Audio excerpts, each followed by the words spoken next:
पाकिस्तान के सबसे बड़े दानिश्वर ज्ञानी हसन निसार से।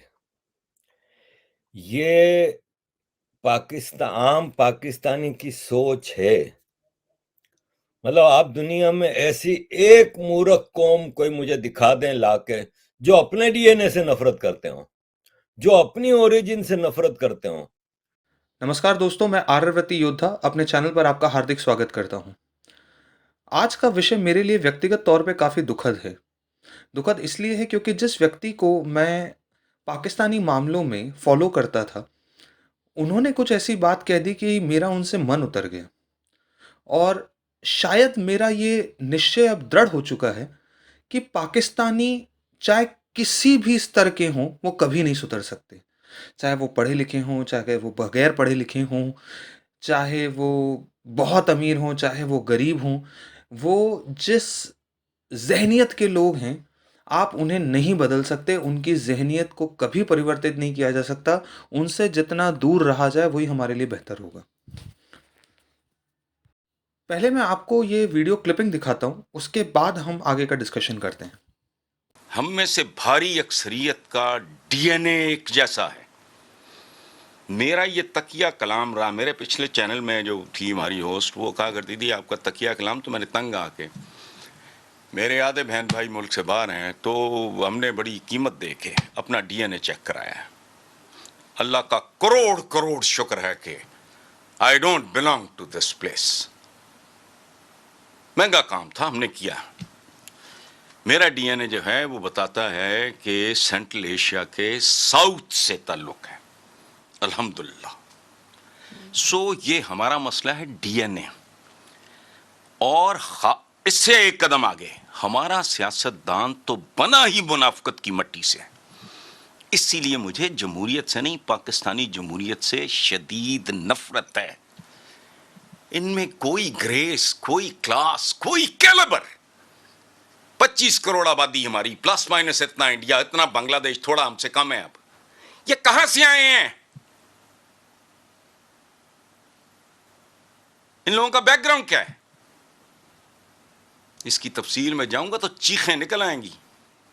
कितने लोगों का ताल्लुक है अरब अरब वर्ल्ड से, सेंट्रल एशिया से। तो दोस्तों, जिनको आपने सुना, ये हैं हसन निसार साहब। ये पाकिस्तान के काफ़ी दानिश्वर व्यक्ति हैं। दानिश्वर मीन्स इंटेलेक्चुअल।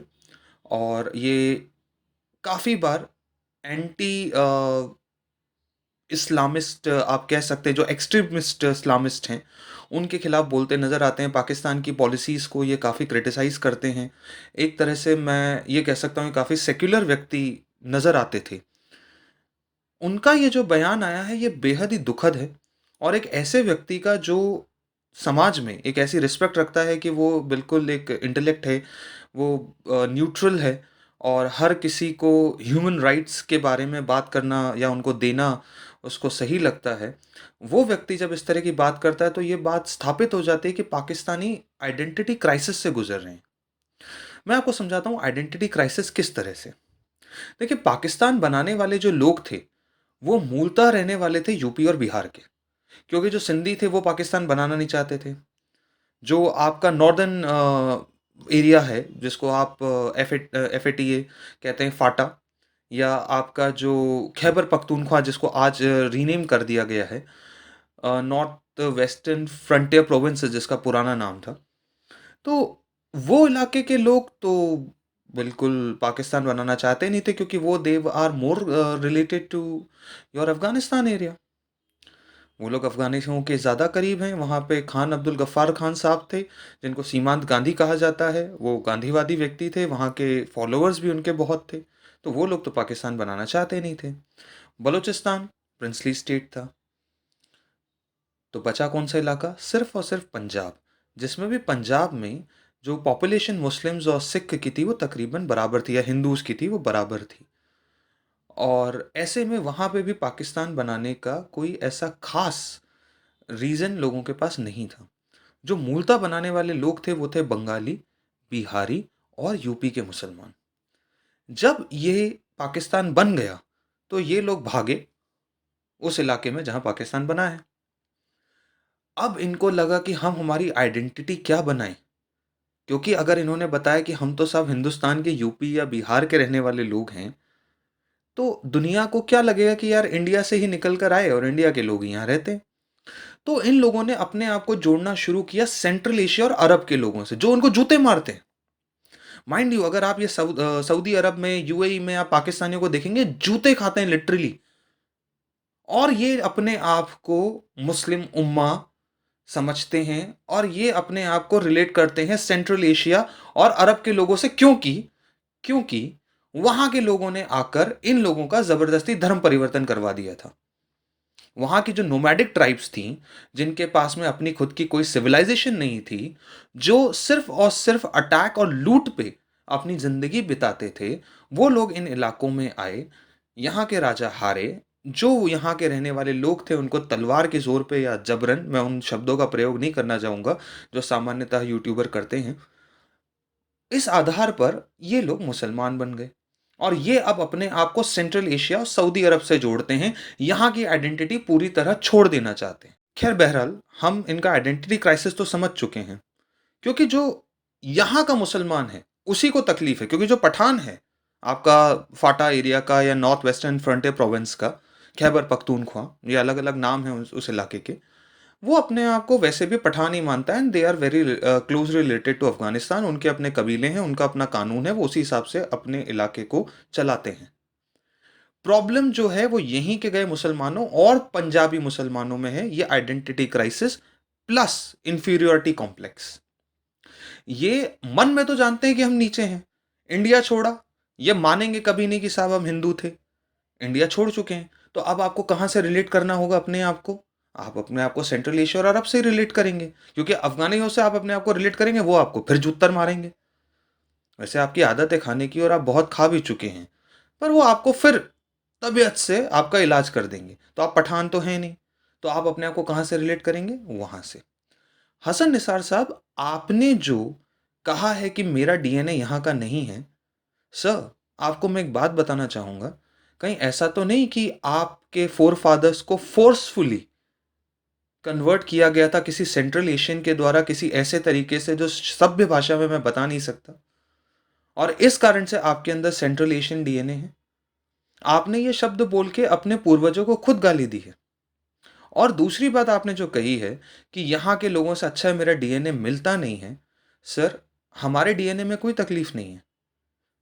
हिंदुस्तान में रहने वाला हिंदू और मुसलमान भी, हमारे यहाँ पे तो साफ तरक्की हो रही है, हमारे यहाँ पे हर तरह का डेवलपमेंट है। हम चांद पे जाने की बात भी कर रहे हैं, हम चंद्रयान 3 भेजने की बात कर रहे हैं, हमारे यहाँ पे बुलेट ट्रेन बनने वाली है। तो सर आपने हम लोगों को क्यों शामिल करा? अगर आपको गलीज कहना था तो आप अपने पाकिस्तानी मुसलमानों को कहते। हम लोगों को क्यों शामिल किया कि हमारा डीएनए यहाँ के लोगों से मैच नहीं हो रहा? बहुत अच्छी बात है। बहरहाल दोस्तों, हम देखते हैं कुछ क्लिपिंग्स जो पाकिस्तानी मीडिया में हसन निसार साहब के खिलाफ चल रही हैं। जिसका इस्लाम से भी कोई ताल्लुक नहीं, लेकिन ये अपने, ये इसकी सोच है ना, वो पंजाबी है ना, कन्वर्टेड पंजाबी। कन्वर्टेड पंजाबी दुनिया में सबसे घटिया मेंटेलिटी के लोग हैं, ये मैंने देखा है। मैं ये नहीं कह रहा सारे के सारे खराब होंगे, लेकिन मेजॉरिटी मैंने इनकी देखी है। मैंने इनके साथ बहुत सारे साल बेल्जियम में गुजारे हैं। मैंने जब अजाइलम ली थी तो मेरे साथ जो मुझे अजाइलम सेंटर में जो कमरा मिला था, उसमें 12 लोग थे, 12 के 12 हम पाकिस्तानी थे। उसमें से मुझे छोड़ के 11 पंजाबी थे। और फिर हमने 3 महीने अजाइलम में रहने के बाद हमने अपने घर किराए पे लिए, तो पंजाबियों ने लिए थे। और सारा मेरा तकरीबन शुरू का बेल्जियम का पीरियड पंजाबियों में गुजरा है। मैं इनके माइंडसेट से जानता हूँ, इतनी ये नफरत इंडिया से तो करते ही करते हैं बहुत है। मुझे तो डायरेक्ट वो कहते थे कि तू तो है ही इंडियन, क्योंकि हम मुहाजिर थे। बाकी सिंधी बलोच पख्तून से भी ये नफरत इनकी आला है। खाली ये नहीं है कि इंडियन सिखों से नफरत, ये पंजाबी गोरों से भी नफरत करते हैं, काफिरों से भी नफरत करते हैं, शियाओं से भी नफरत करते हैं। मतलब आप देखें, इनकी जिंदगी नफरत से भरी हुई है, क्योंकि ये एहसास कमतरी, इंफीरियरिटी कॉम्प्लेक्स का शिकार कौम है, जिसके लीडर आज ये हसन निसार जैसे लोग हैं। ये इंफीरियरिटी कॉम्प्लेक्स, क्योंकि इनके अंदर क्वालिटी है नहीं। जो क्वालिटीज पंजाबी के अंदर बहुत क्वालिटीज होती हैं, लेकिन कन्वर्ट होने के बाद इनकी क्वालिटियों पे सारा घिरन लग गया कन्वर्जन का। आज ये टोटली डिस्क्वालिफाइड लोग हैं, रिसोर्सेज इनके पास है नहीं। एक एग्रीकल्चर थी, वो भी एक फारिग हो गई इनकी। तो कहने का मतलब ये है कि ये इंफीरियरिटी कॉम्प्लेक्स का शिकार हैं। ये अपनी सिर्फ आर्मी बना ली है इन्होंने, और आर्मी के भी दुनिया में कुछ रूल्स होते हैं। ठीक है, दुनिया की हर आर्मी मार कुटाई, दूसरे मुल्कों पे हमला करना, लेकिन मुझे कोई एक आर्मी लाके दिखा दे जो अपने ही मुल्क में पिछले 75 साल से कत्लेआम कर रही हो, अपने ही लोगों का। अंत में आइडेंटिटी क्राइसिस और इंफीरियरिटी कॉम्प्लेक्स से जूझ रहे लोगों को मैं सिर्फ एक बात कहना चाहूँगा कि डीएनए तो हमारा हिंदुओं का, जैनियों का, पारसियों का भी काफ़ी हद तक, वैसे ये लोग ईरान से आए थे पर हम इन्हें अपना मानते हैं, बुद्धिस्ट का हमारा तकरीबन सेम है। हमने तरक्की की, इसका कारण ये था क्योंकि हमारी अपब्रिंगिंग और हमारा एजुकेशन सिस्टम ने हमें अलाउ करा कि हम ये चीज़ें अचीव कर पाएँ जो हमने आज करी। आप लोगों ने क्योंकि सिर्फ और सिर्फ दूसरों से जलना सीखा, लड़ना सीखा, लोगों के इलाकों पे कब्जा करना सीखा, तो आप उस गर्त में गिरते गए जिसमें आज आप खड़े हैं। आप लोगों ने झूठी शान ढूंढने के लिए अपनी जो जड़ें थीं, आपने उनको खोखला कर दिया। आपने अपने आप को उन जड़ों से काट दिया जिनसे आप जुड़े हुए थे। आपकी सभ्यता भी इंडस वैली सिविलाइजेशन की ही सभ्यता है। आपकी सभ्यता भी वही है जो हमारी सभ्यता है। आपकी सभ्यता भी ऋग्वैदिक ही है। आपका भी महान राजा अशोक ही है, लेकिन आप मानेंगे नहीं। आप किसे मानेंगे? मोहम्मद बिन कासिम को, जो आपके इलाके में आया, आपके यहाँ लूटपाट मचाई, आपके यहाँ जिस बेदर्दी से उसने आप लोगों को मुसलमान बनाया, वो आप खुद सोचें कि आपके परिवारों के साथ क्या हुआ होगा, आपके पूर्वजों के साथ, और आप उनकी तारीफ़ें करते हैं। अगर आज आप अपने रूट्स को पहचानते, अपने बच्चों को आप वो एजुकेशन देते कि उनकी हिस्ट्री क्या है और उनका फ्यूचर क्या होना चाहिए, तो शायद आप उस स्थिति में नहीं होते जिसमें आप आज हैं। तो प्लीज़ आगे से कभी किसी के डीएनए को गाली मत दीजिएगा। आप अपने पूर्वजों को गाली दे रहे हैं अगर आप ऐसा कह रहे हैं तो। दोस्तों, आज के लिए बस इतना ही। मिलते हैं अगले वीडियो में। बहुत बहुत धन्यवाद।